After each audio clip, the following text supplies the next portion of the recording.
Hello जी, छोटों को प्यार, बड़ों को प्रणाम और मेरे भाई बहन को मेरा नमस्कार। आज हमारे घर पर किसी को भी रोटी सब्जी की खाने की इच्छा नहीं हो रही थी, तो ये जो एक फूल था गोभी का पड़ा था फ्रिज में, तो मैंने इसको निकाला है। अभी इसको मैं ऊपर से अच्छे से साफ़ कर लूँगी। उसके बाद में गोभी को मैं डाल दूँगी एक बर्तन में और उसके ऊपर मैं गर्म पानी डाल दूँगी। गोभी हमारी एकदम साफ़ है, बिल्कुल भी कीड़े नहीं है। फिर भी एक बार गर्म और नमक का जो पानी होता है ना, वो डाल दूँगी। गर्म पानी डालने के बाद में इसको मैं साइड में रख देती हूँ। और यहाँ पर मैं कुछ ले रही हूँ लाल मिर्च साबुत वाली, इसमें भी मैं गर्म पानी डाल दूँगी और इसको भी भीगने के लिए साइड में छोड़ देती हूँ।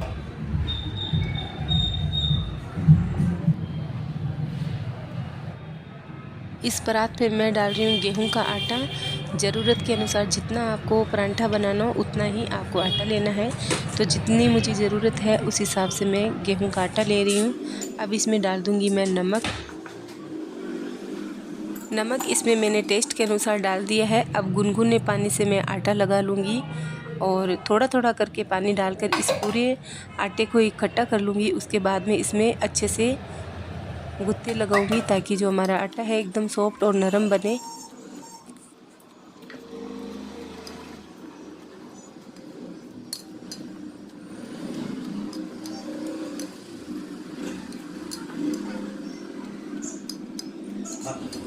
अच्छे से आटे पर मैंने गुठिया लगाकर तैयार कर दिया है। अब इसके ऊपर मैं थोड़ा सा ऊपर तेल लगा दूंगी और फिर से अच्छे से इसको हम मसल लेंगे। अच्छे से मल मल के इसको एकदम सॉफ्ट आटा बना लेंगे। इसका जो पराठे का आटा होता है ना, वो टाइट नहीं लगता है, हमेशा ही थोड़ा सा गीले टाइप का ही लगता है। जो सॉफ्ट हो एकदम ही नरम हो उस टाइप से आटा लगेगा। चलिए इसको साइड में रख दिया है। अब यहाँ पर जो हमारी गोभी है उसको मैंने उस पानी से निकालने के बाद में एक पानी से और अच्छे से धो लिया है। जितना हो सके पानी गोभी का जिरा लीजिएगा। उसके बाद में मैंने चॉपर में इसको डालकर इसको अच्छे से बारीक चॉप कर लूँगी गोभी को।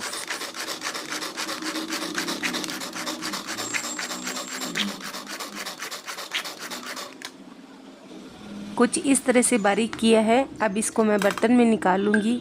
इसी तरह से पूरी गोभी को इस चॉपर में डालकर मैं चॉप कर लूँगी।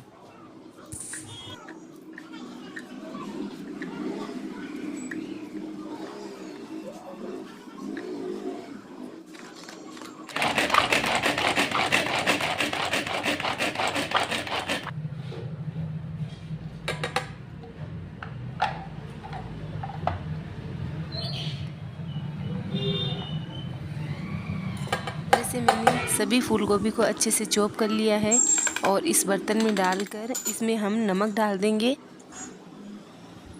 नमक डालने के बाद में इसको हम हाथों से थोड़ा सा मसल कर अच्छे से मिला देंगे ताकि इसमें जो भी एक्स्ट्रा पानी होगा वो निकल जाएगा।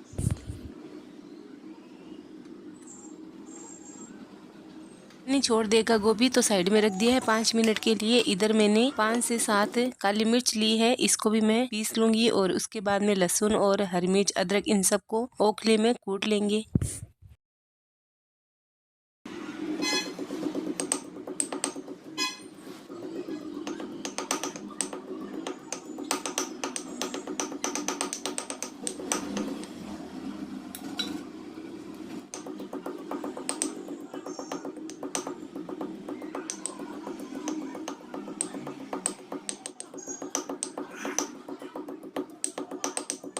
चलिए इनको अच्छे से कूट लिया है, साइड में रख देंगे। और अब यहाँ पर मैं मसाले वाली बूंदी ले रही हूँ, इसको भी अच्छे से कूट लूँगी। इसका गोभी के परांठे में फ्लेवर बहुत ही अच्छा आएगा और साथ ही में जो हमारा गोभी में एक्स्ट्रा पानी होगा ना, वो सोख लेगा।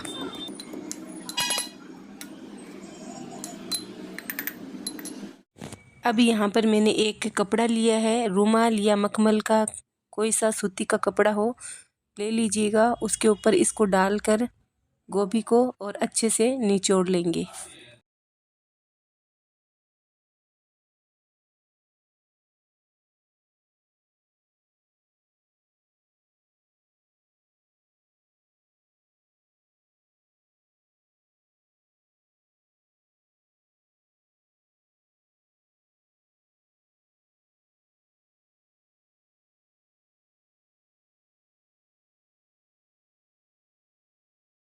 गोभी हमारी एक बॉल के जैसी हो गई। अब इसको हम थोड़ा सा बिखेर लेते हैं प्लेट में और इसके बाद में हम मसाले डालेंगे। तो सबसे पहले इसमें हम बूंदी डाल देते हैं, जो हमने कूटी थी ना ओखली में, वो वाली डाल रही हूँ। उसके बाद में डाल दूँगी मैं इसमें 1 चम्मच जितना चिली फ्लेक्स और आधा से थोड़ा कम इसमें ऑर्गेनो डालूँगी। इसका फ्लेवर बहुत ही ज़्यादा अच्छा आता है परांठों में। अगर आपके पास हो तो डाल लीजिएगा, नहीं तो टोटल स्किप कर दीजिएगा दोनों चीज़ें ही। और इसी के साथ में मैं डाल रही हूँ 1 चम्मच सौंफ। सौंफ का फ्लेवर भी बहुत अच्छा आएगा।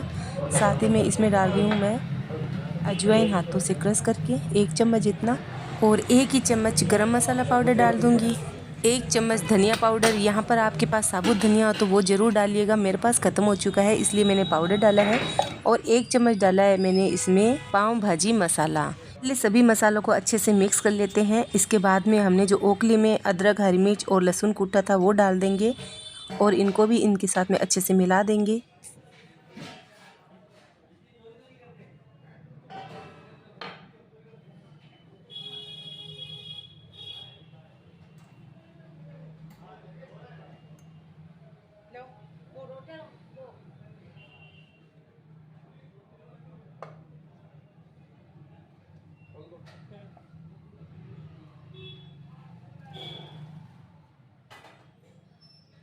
पराठा स्टफिंग के लिए हमारा मसाला तैयार हो चुका है। अब यहाँ पर मैं ले रही हूँ कुछ गाजरा। इनको आज ऊपर से छीलेंगे नहीं, बस सीधे ही काटेंगे और मिक्सर जार में डालकर इनको पीसना है, तो उसके साथ में छिलके भी पीस जाएंगे।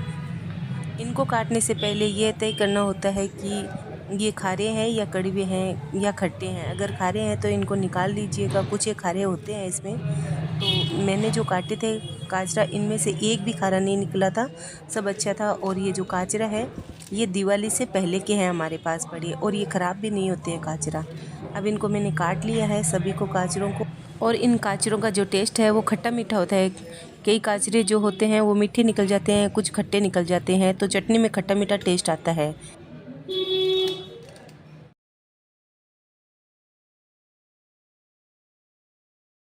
सभी को गाजरों को काट लेने के बाद में मैं यहाँ मिक्सर जार ले रही हूँ और इसमें सबसे पहले मैं डाल रही हूँ इसमें लाल वाली मिर्च, जो हमने भिगो कर रखी थी वो अच्छे से भीग चुकी है। अब इनको निकाल लेती हूँ मिक्सर जार में और इनके अच्छे से डंठल तोड़ लेते हैं ऊपर के।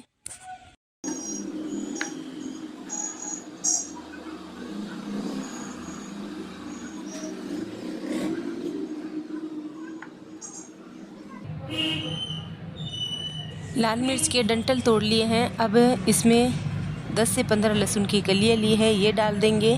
इससे ज़्यादा भी ले सकते हो, 4-5 मैं रख रही हूँ छौंक लगाने के लिए। और गाजरा कटा हुआ भी डाल दिया है मिक्सर में। अब इनको हम अच्छे से पीस लेते हैं। मैंने इसको एकदम बारीक फाइन पेस्ट नहीं किया, थोड़ा सा दरदरा रखा है।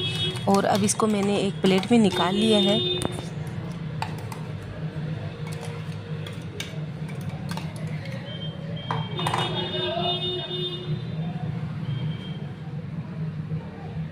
चलिए, लहसुनी गाजरा की चटनी बनाने के लिए सबसे पहले मैं यहाँ पर जला दूँगी गैस, चढ़ा दूँगी कढ़ाई और इसमें डाल दूँगी मैं मूंगफली का तेल।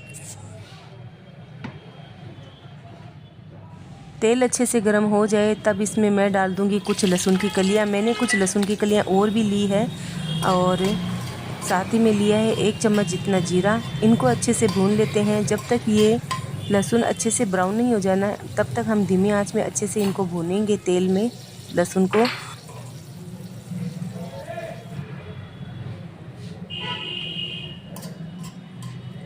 लहसुन हमारा अच्छे से ब्राउन हो चुका है और जीरा भी अच्छे से चटक चुका है। तो अब इसमें हम पिसा हुआ गाजरा, लाल मिर्च और लहसुन को डाल देंगे।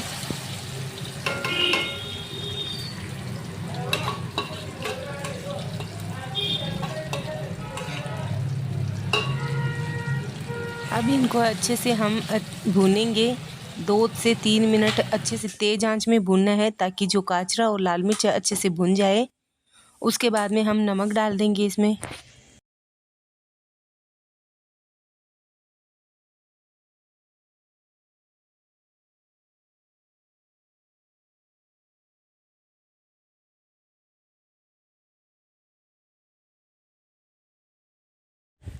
नमक डाल रही हूँ इसमें आधा चम्मच टेस्ट के अनुसार।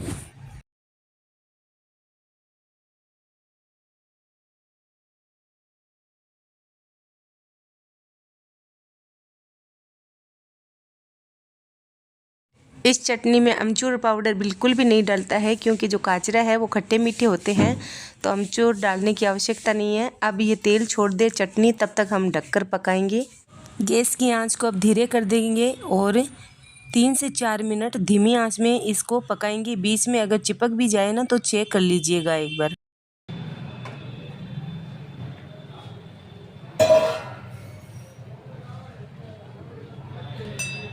चटनी ने तेल छोड़ दिया है, इसका मतलब हमारी जो चटनी है अच्छे से पक चुकी है। अब ये लंबे टाइम तक चल जाएगी। इसको आप अगर कांच के कंटेनर में भर के भी रखो ना तो 1 महीने इसको खा सकते हो। और कभी आपको पराठा भी बनाना हो तो पराठे में भी इसकी स्टफिंग कर दीजिएगा, आपके पराठे बहुत ही अच्छे बनेंगे।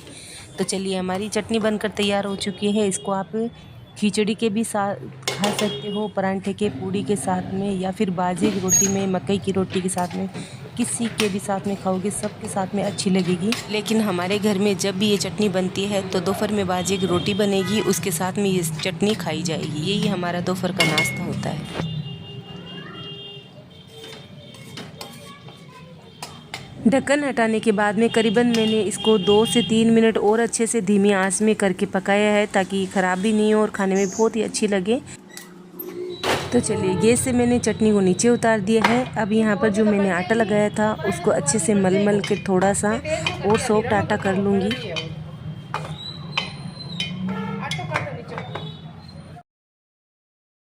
अब इस आटे की एक लोई तोड़ूंगी। जितना हम रोटी के लिए आटा लेते हैं ना, उतना ही मैं आटा ले रही हूँ, इससे ज़्यादा नहीं लूँगी। अगर आप इससे ज़्यादा बड़ा मोटा बनाना चाहते हो तो लोई ले सकते हो। मैं तो जितना बना रही हूँ ना उतना ही लेती हूँ।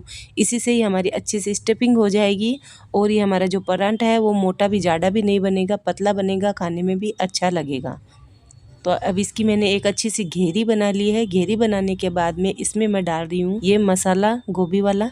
लोई में मैंने गोभी का मसाला अच्छे से डाल दिया है। अब चारों तरफ से हम इसको इकट्ठा कर लेंगे और एक अच्छी सी वापस से हम लोई बना लेंगे। स्टफिंग मैंने जब की थी ना तो कोई दिक्कत नहीं आई थी, क्योंकि जो हमारा मसाला है ना वो गीला ही था, तो आराम से हो ही जा रही थी स्टफिंग।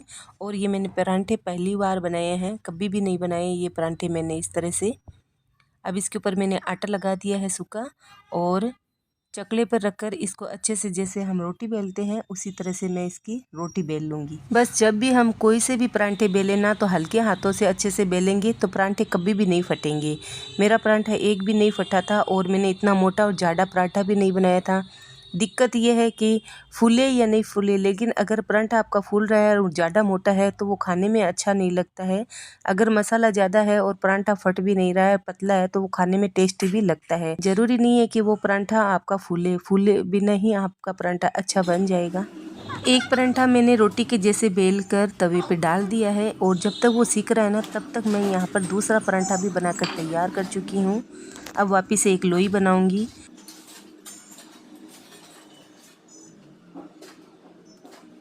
अब जो पहला वाला परांठा है उसको मैंने अच्छे से पलट दिया है और इसके ऊपर लगा रही हूँ घी, और इसको अच्छे से अलटते पलटते सेक लेंगे।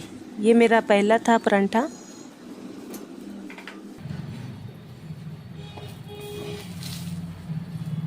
प्लेट दो,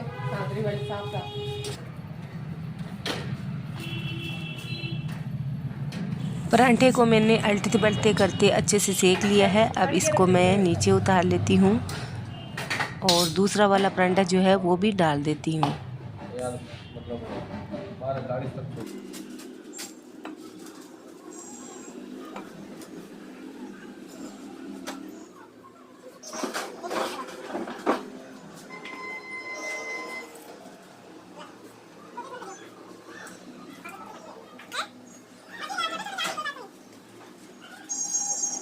चलिए, पहले के जो 3 परांठे थे, एक मैंने गाय के लिए रख दिया है, बाकी 2 परांठे जो थे मैंने अपने बेटे के लंच में डाल दिए हैं, टिफ़िन में।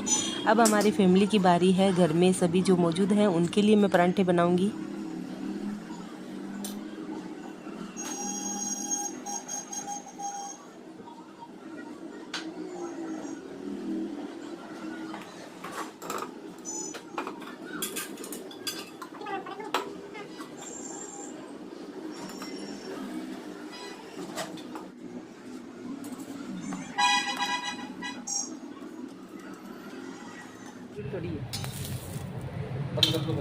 रुको।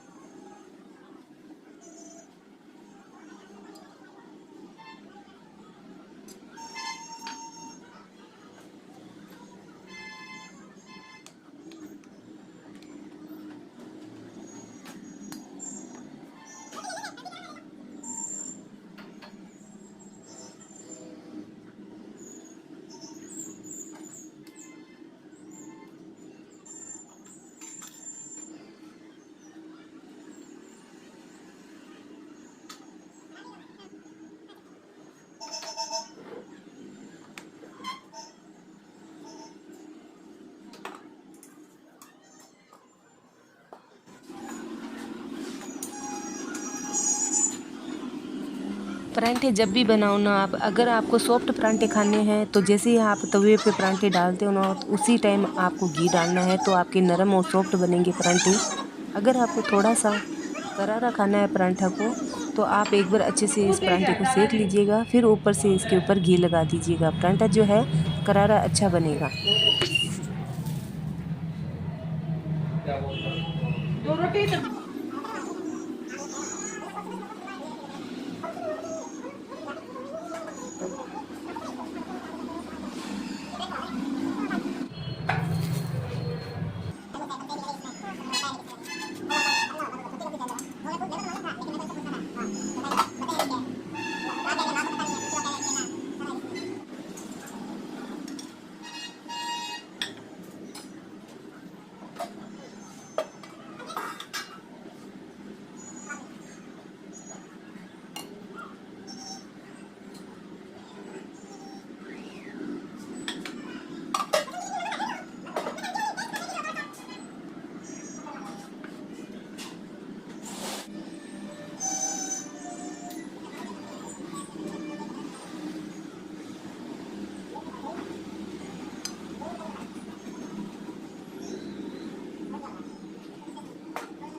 हमारे घर में किसी को इस तरह के परांठे पसंद है और किसी को थोड़े से लाल करे हुए करारे पसंद है, तो मैंने कुछ लाल किए थे और इसकी मैं आवाज़ सुनाती हूँ कितनी करारी करारी अच्छी आ रही है।